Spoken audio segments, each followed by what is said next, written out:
He's on the bottom side of the bracket, and he actually plays the winner of Bly vs. Koss. So goddamn, you know, that's the series we're gonna probably shoot for a little bit later. Oh, but the winner of this plays Max Pax Clamarais. Oh my god, it's been so long since we've had such a sick bracket that I actually am torn. I don't know what direction to go. I'm gonna have to rely on you guys to guide me today in the chat. But before we get underway for that, let's not get ahead of ourselves. It's the first match of the day. Welcome to the stream. It's the January series. And spawning here to the bottom left, we have the blue Zerg player, Team Liquid's TLO. And his opponent to the top right, the red Protoss, Rail. Now look, I think a lot of you guys know about TLO. I probably need to tell a few of you about Rail, but one of my favorite things about TLO, again, he's been very active. He's been playing in a lot of our stuff. I got to give him a super special sweet thank you because he's been helping us out with Twitter, retweeting about our signups and stuff too. He's just been a stellar guy. But Rail's the one you probably don't recognize as much. And Rail, I was going to say, formerly known as Verdi, was a player who used to specialize, I'll say, to stay polite, in all-ins. And he's opening this game with the same damn build we watched Parting do through the entirety of every PvZ he played in the IEM qualifiers.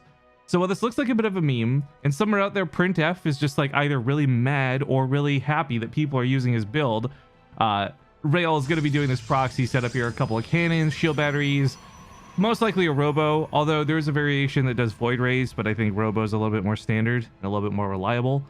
We'll watch this develop here. This TLO will regrettably not scout this probably until it's too late, which makes this all the more difficult to deal with. Also, Betimus Max, I'm not sure if I got you with a shout out there. Thank you for the 38 months, dude. Long time support, always want to recognize.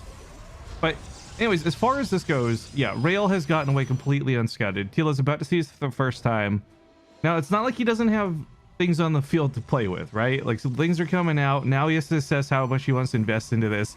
Because the problem is not the cannons, right? Dear Starcraft viewer who enjoys cannon rushes, the cannons are hardly part of the component to this. It's more about that robo and what's going to be the warp prism and lots of shield batteries. But one of the key things we've watched, and I emphasize because we watch Parting versus Rogue, we watch Parting versus Impact, we watch a lot of PvZs with this same build used relentlessly, that while this can snowball out of control and look broken as fuck, excuse me, broken as it does mean that it's limited by your economy. So TL is actually handling the high ground very well.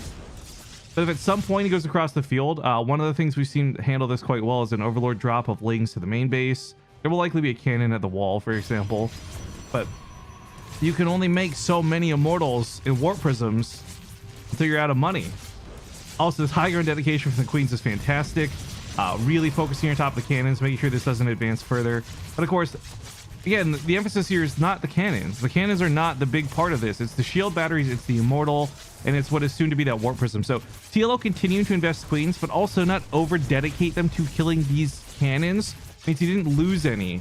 So it's really important to keep this up because it's the high ground vision he wants to keep. The shield battery looks a little silly targeting the pylon, but that's a manual decision he chose to make. But here we go. With the warp prism out in play, TLO can't even just focus it down, sadly, because the shield batteries will keep healing it up. Same with this pylon. It's actually really weird that he's focused on the pylon right now. I'm like, is he getting supply blocked? No, but really adamant about keeping that thing alive. So links start flooding around the backside. Some banelings go in here to bust. Right in the center of the cannon, the shield batteries. TLO takes up most of the ground support. Remember, the power of this is not the warp prism and the immortal. It's the shield batteries that keep it alive. Lings on top of the pylon are not going to kill it by the looks of things, but barely just don't kill it. TLO diving in to try and finish it off. Queens on the high ground chipping away at that immortal too. And with the robo being unpowered here, the warp prism powers up immediately. Sick plays out a Rail. But this still has, for neither player, secured the game just yet. Remember, TLO cut workers, so he's not building a ton of drones, but he does have a better economy as we speak because he's mining off of 2 bases. But that's where these immortals start coming in and become problematic. TLO's queen count, he's got a 4th one, I think, does he? Oh, he must have lost her. But 2 queens at a time is going to beat immortal production, hands down. Lings take out the robo, so there's no more production, even if the warp prism were to transform. So that's a nice, like a sigh of relief.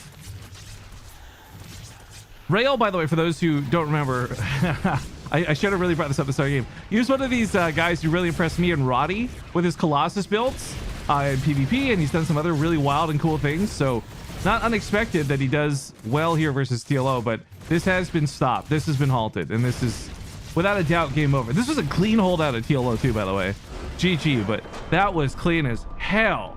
GG TLO. While we hop here into game number 2 as we continue our very first best of 3 today in the January series. Spotting here to the upper left side of the map, we have the blue Zerg player. Once again, it is Team Liquid's TLO. He's up 1-0.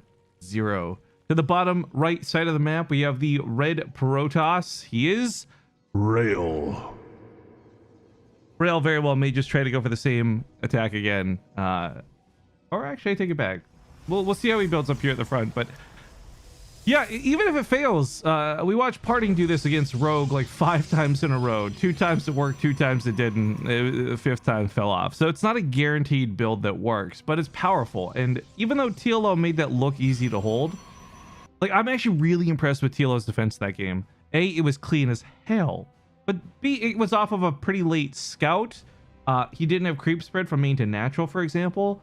There was a lot of things about that I think really could have gone poorly for TLO, but as I'd also mentioned, he had the tools. You know, he didn't rush off for greedy bases. He opened with an expansion and a spawning pool, and yeah, he handled that very well. So Rail, we'll see if he goes for it again. I don't know that there's anything here that indicates he would versus wouldn't. Looks like he's going for a Nexus, so he'll play us a little bit more straight up. I'm kind of okay with this though, because I got into it towards the end of that game, but to expand on it a little bit, Roddy and I got really impressed by this kid. Granted, he's not exactly known for being the most friendly guy, but Rail has had some really cool strategies, and I really like some of his 200 IQ plays. They come out once in a while, and they made a few of our highlight reels, so maybe we'll see something cool versus TLO here. But the January series is a quick I guess mention here for those who are watching us live. First off, hi guys, thanks for tuning in. But the January series is a tournament we started with a series of small open cups. We wanted to do something like a little bit bigger than just open cups. So each of these open cups features a small prize pool, but that feeds into the next stage of the tournament. So there's a stage 2 and a stage 3. This is still stage 1. You can think of it like qualifiers if it makes you a little bit easier to understand here. But the winners of these, they get points. The next round, stage 2, is going to be a round robin invite where we're going to have 6 people compete. Weed out 4 of them, and 2 will advance to play in stage 3, aka the semifinals. And only in stage 3 will North America meet Europe. So Europe's gonna have its own little round robin, North America's gonna have its own little round robin, and the best 2 players from each will be the ones that play in the playoffs. Now all those dates have been posted up on Team Liquid. They've been posted up on our player Discord. We just don't have the finals dates figured out yet, so that's probably gonna bleed into February, and I'm gonna have some weird guilt about casting the finals of the January series in February, but that's what we're working towards right now. We've also gone as far as we could to make sure we don't have any conflicts or overlap with Wardy. Wardy, of course, has his excellent Wardy 2020 tournament going on right now, which I would highly recommend. I watched this morning with some innovation games. It's been pretty good so far. So you should have lots of good tournaments. Hopefully we'll be doing this in a style that is more back-to-back than overlap, but you know, sometimes things change. We'll see. Anyways, that's getting you caught up on the tournament scene. TLO is doing a fantastic amount of scouting right now, by the way. I don't blame him in the slightest for having just been hit with the build that he was. He's scouting relentlessly on the map to make sure there's no proxies in play. TLO's eyes are vast, but that being said, it is something that still needs to be scouted. And if this Overlord were to float on over to the main base, TLO would see it's, well, he wouldn't know it's resonating glaives, but he'll know soon enough it's resonating glaives. Of course, right now the adepts haven't really been revealed, but TLO's gonna, you know, okay, that's 1, wait, 2, 3, 4. Wait, you got a lot of adepts here, man. It's getting a little suspicious, so he starts flying in with the Overlord.